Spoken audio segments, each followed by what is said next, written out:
اس کی حالت سے لگتا تھا کہ وہ دھیمے دھیمے مسکرا رہا ہوگا۔ پھر تھوڑی دیر بعد وہ کہنے لگا، یقیناً تو نے سچ کہا ہے۔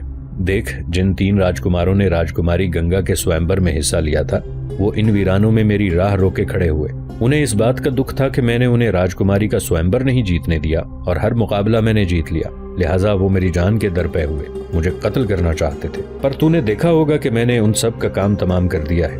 اس پر تعاقب کرنے والا کہنے لگا، میں پورے مقابلے کو اپنی آنکھوں سے دیکھ چکا ہوں، وہ راجکمار واقعی اس قابل تھے کہ انہیں قتل کیا جاتا۔ اس پر نقاب پوش کہنے لگا، دیکھ، تو مرنے والے تینوں راجکماروں کے گھوڑوں کو اپنے آگے آگے ہانک اور یہاں سے واپس چلا جا۔ اگر تو نے پھر میرا تعاقب کرنے کی کوشش کی تو یاد رکھنا، میں راجکماروں کی طرح تیری بھی گردن کاٹ کے رکھ دوں گا۔ اب تو ان گھوڑوں کو ہانک اور یہاں سے دفع ہو جا۔ اس نقاب پوش کی اس دھمکی کا خاطر خواہ اثر ہوا۔ تعاقب کرنے والے نے مرنے والے تینوں راجکماروں کے گھوڑوں کو ہانکا اور بڑی تیزی سے وہ واپس چلا گیا۔ وہ نقاب پوش اس وقت تک وہاں کھڑا ہو کر تعاقب کرنے والے کی طرف دیکھتا رہا جب تک وہ اس کی نگاہوں سے اوجھل نہ ہو گیا۔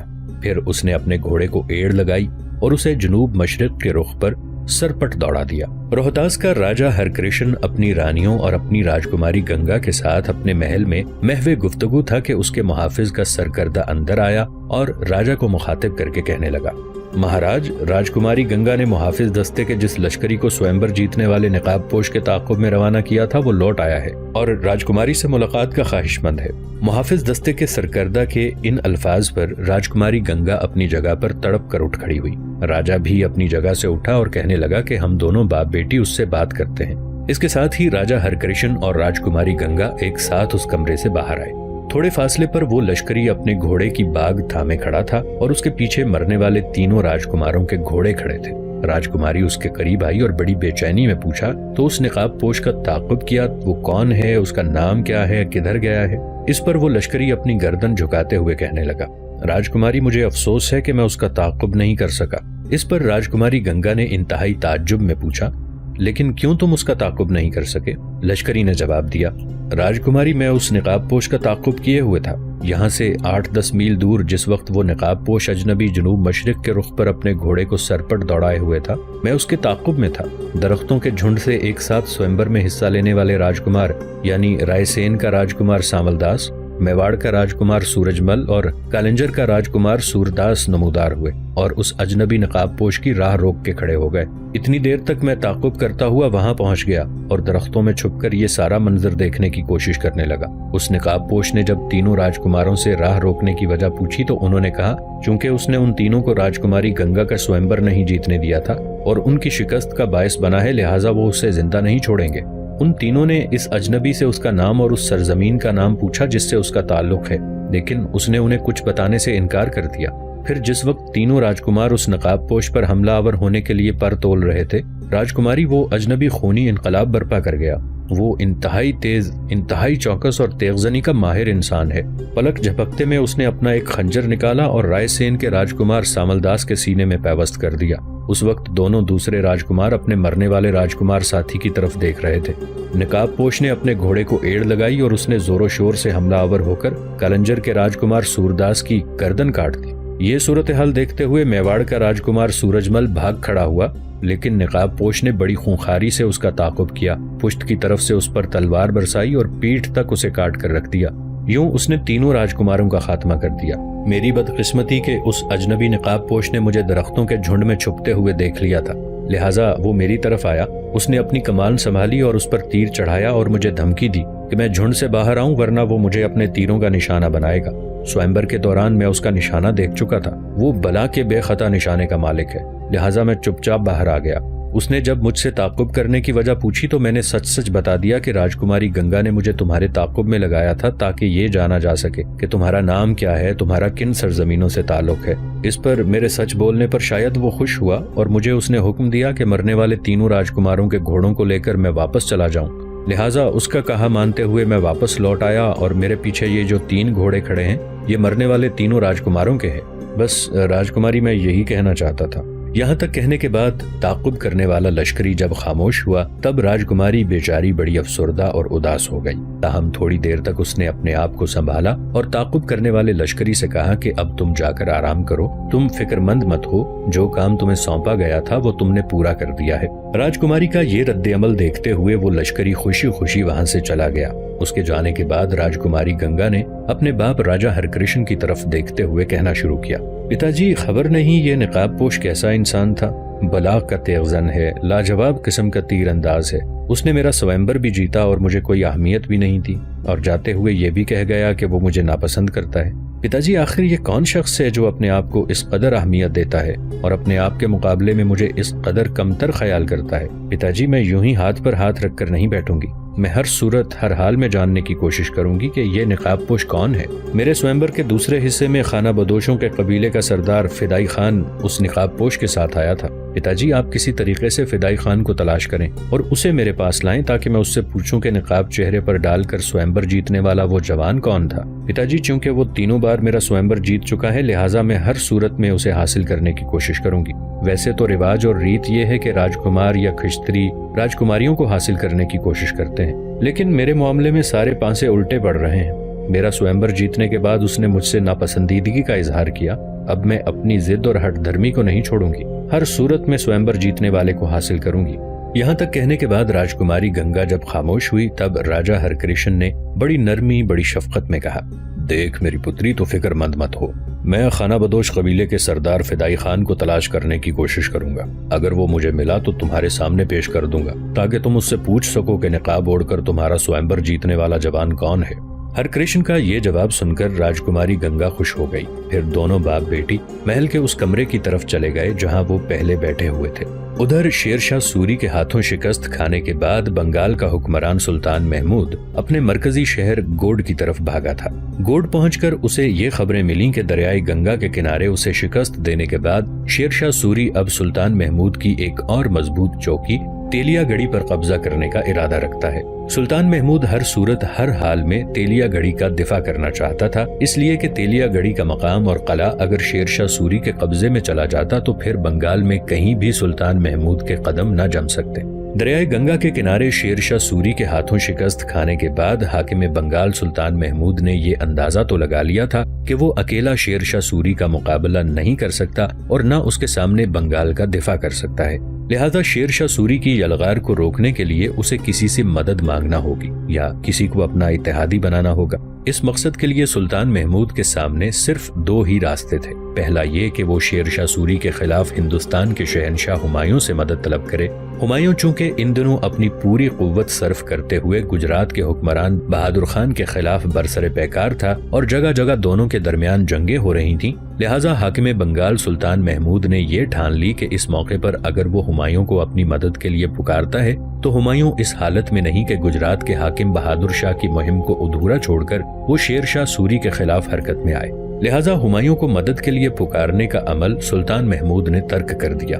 دوسری بڑی قوت جسے حاکم بنگال سلطان محمود شیر شاہ سوری کے خلاف اپنا اتحادی بنا سکتا تھا وہ گوا کے پرتگالی تھے، جو ہندوستان کے اندر ان دنوں بہت بڑی قوت رکھتے تھے۔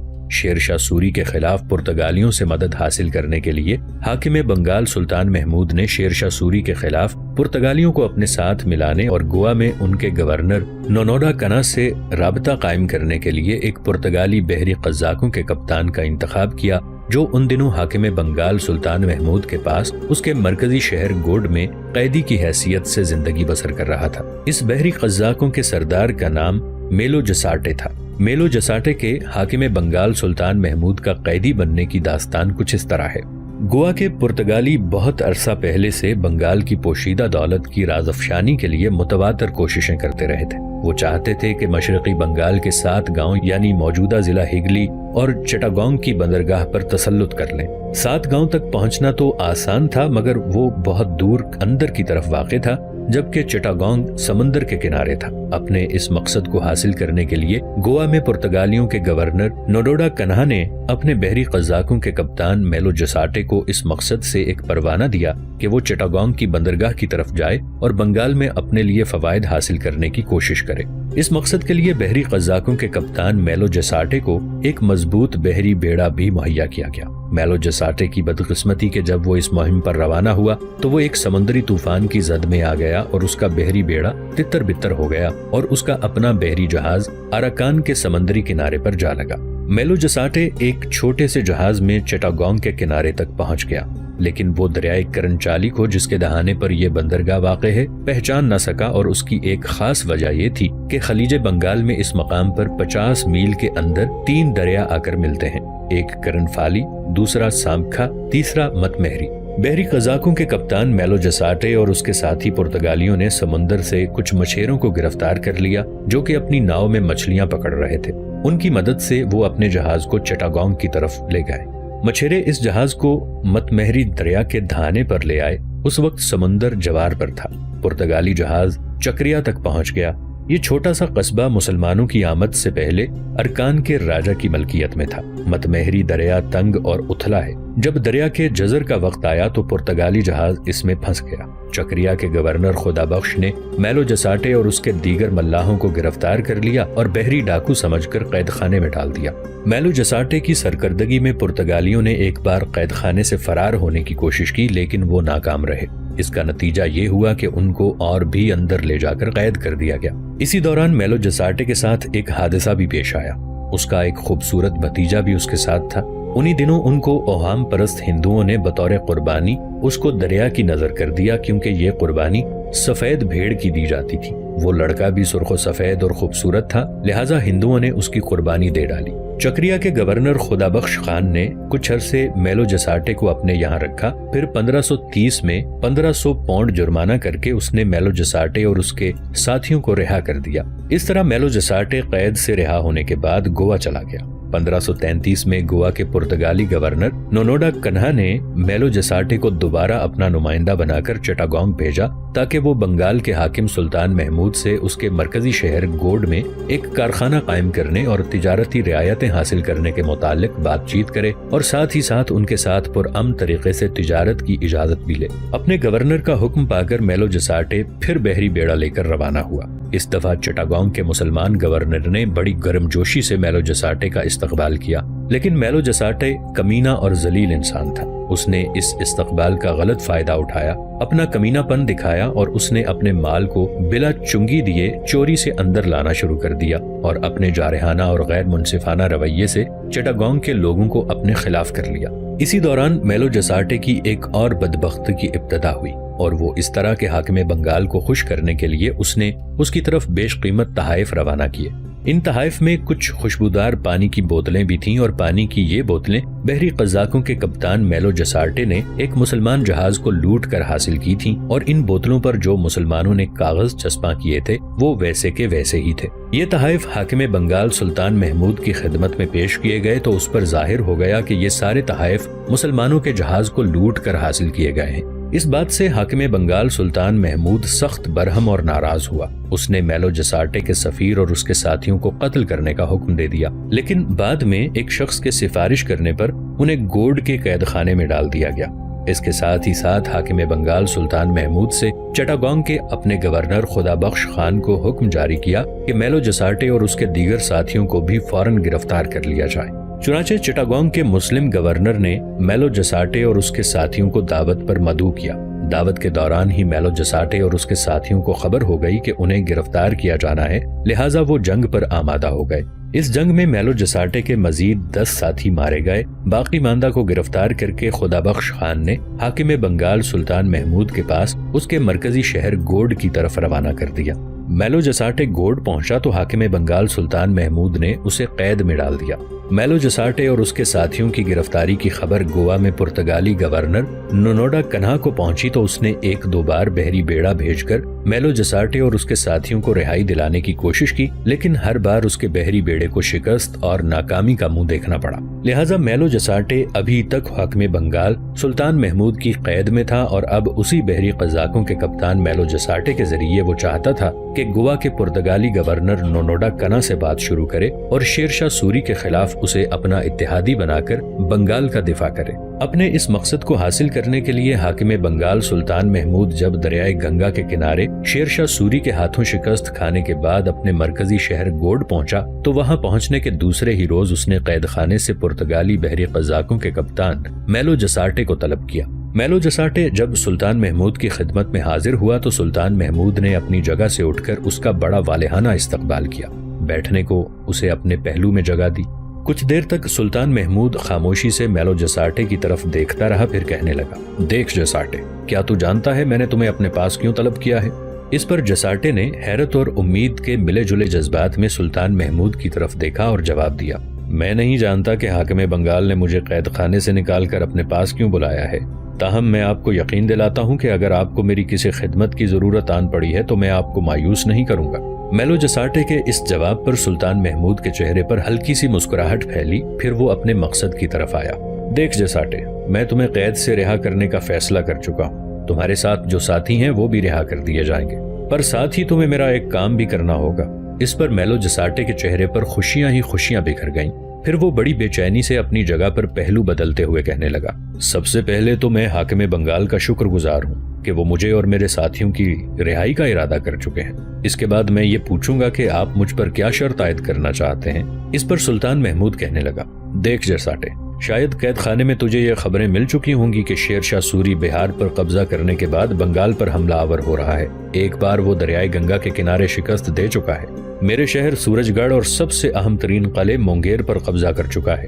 اب جو خبریں پہنچ رہی ہیں ان کے مطابق شیر شاہ سوری چند دن تک میرے دوسرے اہم ترین مورچے تیلیا گڑھی پر حملہ آور ہوگا، اور اگر شیر شاہ سوری نے تیلیا گڑھی بھی فتح کر لیا اور اس پر قبضہ کر لیا تو پھر مجھے خطرہ لاحق ہو جائے گا کہ وہ پورے بنگال پر چھا جائے گا اور کوئی اس کی راہ روکنے والا نہیں ہوگا۔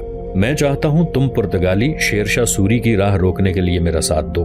یہاں تک کہنے کے بعد حاکم بنگال سلطان محمود جب خاموش ہوا تب پرتگالی بحری قزاق میلو جسارٹے نے کہا، میں حاکم بنگال کو یقین دلاتا ہوں کہ ہم آپ کے ساتھ مل کر یقیناً شیر شاہ سوری کی راہ روکیں گے۔ حاکم بنگال، میں آپ کو یہ بھی یقین دلاتا ہوں کہ گوا میں اس قدر پرتگالی لشکر اور بحری بیڑا ہے جسے اگر شیر شاہ سوری کے خلاف استعمال کیا جائے تو دنوں کے اندر شیر شاہ سوری کو بنگال ہی سے نہیں بہار سے بھی باہر نکالا جا سکتا ہے، اور اس سلسلے میں میں آپ کی پوری مدد کروں گا۔ آپ ایسا کریں کہ میرے ساتھیوں کو واپس گوا بھیجیں، میں انہیں پوری بات سمجھا دوں گا۔ وہ اس سلسلے میں گوا کے پرتگالی گورنر نونوڈا کنا سے بات کریں گے، ساتھ ہی میری طرف سے ایک خط بھی اس کے نام لے جائیں گے۔ یہ خط ملتے ہی میں آپ کو یقین دلاتا ہوں کہ نونوڈا کہنا نہ صرف بحری بیڑا روانہ کرے گا بلکہ اس بحری بیڑے میں ایک بہت بڑا لشکر بھی شیر شاہ سوری کے خلاف آپ کی مدد کرنے کے لیے روانہ کرے گا، اور اس لشکر کی مدد سے ہم ہر حالت میں شیر شاہ سوری کی راہ روکیں گے۔ میلو جسارٹے کا یہ جواب سن کر حاکم بنگال سلطان محمود خوش ہو گیا، پھر وہ کہنے لگا، دیکھ جسارٹے، تو نے ایسا جواب دیا ہے جو میرے اطمینان اور میری خوشی کا باعث بنا ہے۔ آج سے نہیں بلکہ ابھی سے تو میرا گوجی مشیر ہے، جہاں کہیں بھی میں نے حملہ آور ہونا ہوگا میں تم سے مشورہ کروں گا۔ تمہاری حیثیت میرے لشکر میں ایک بہترین سالار کی سی ہوگی، تمہیں رہائش اور ضروریات کا سارا سامان میرے مرکزی شہر گوڈ میں مہیا کیا جائے گا، تمہیں رہنے کو بہترین حویلی دی جائے گی۔ اب تم یہ کام کرو کہ میں اپنے چند آدمی تمہارے ساتھ قید خانے کی طرف بھجواتا ہوں، وہاں سے سارے پرتگالی رہا کیے جائیں گے، انہیں تم اپنے گورنر نونوڈا کنا کی طرف روانہ کرو اور اپنا خط بھی ان کے ہمراہ بھیج دو تاکہ شیر شاہ سوری کا مقابلہ کرنے کے لیے گوا کا پرتگالی گورنر بحری بیڑا اور اپنا لشکر بھیج سکے۔ اس کے ساتھ ہی میلو جسارٹے اپنی جگہ پر اٹھ کھڑا ہوا۔ سلطان محمود نے اپنے کچھ آدمی اس کے ساتھ بھجوائے جنہوں نے گوڈ میں جس قدر پرتگالی قید تھے انہیں رہا کر دیا۔ میلو جسارٹے نے ان کے ہاتھ ایک خط بھی گوا میں اپنے پرتگالی گورنر نونوڈا کنا کو روانہ کیا، جس کا خاطر خواہ اثر ہوا، اور اس خط کے جواب میں پرتگالی گورنر نے نہ صرف بحری بیڑا خلیج بنگال کی طرف روانہ کیا بلکہ ایک بہت بڑا لشکر بھی جو پرتگالیوں پر مشتمل تھا چند دن بعد بنگال کے مرکزی شہر گوڈ میں پہنچ گیا۔ ادھر دریائے گنگا کے کنارے حاکم بنگال سلطان محمود کو شکست دینے کے بعد شیر شاہ سوری نے پھر اپنی پیش قدمی شروع کر دی تھی۔ دراصل وہ ہمایوں کے فارغ ہونے سے پہلے ہی بنگال پر قبضہ کر کے اپنی حالت کو مضبوط اور مستحکم کر لینا چاہتا تھا۔ اس زمانے میں بہار سے بنگال جانے کا سب سے چھوٹا راستہ مونگیر بھاگلپور کول کونگ سے ہوتا ہوا تیلیا گڑھی کے درے سے گزرتا تھا۔ اس درے کی حفاظت کے لیے بہار کی سرحد تک تیلیا گڑھی نام کا مستحکم قلعہ بنا ہوا تھا۔ بہار کی سرحد سے گزر کر یہ راستہ مشرقی بنگال میں سکری گلی جا پہنچتا تھا۔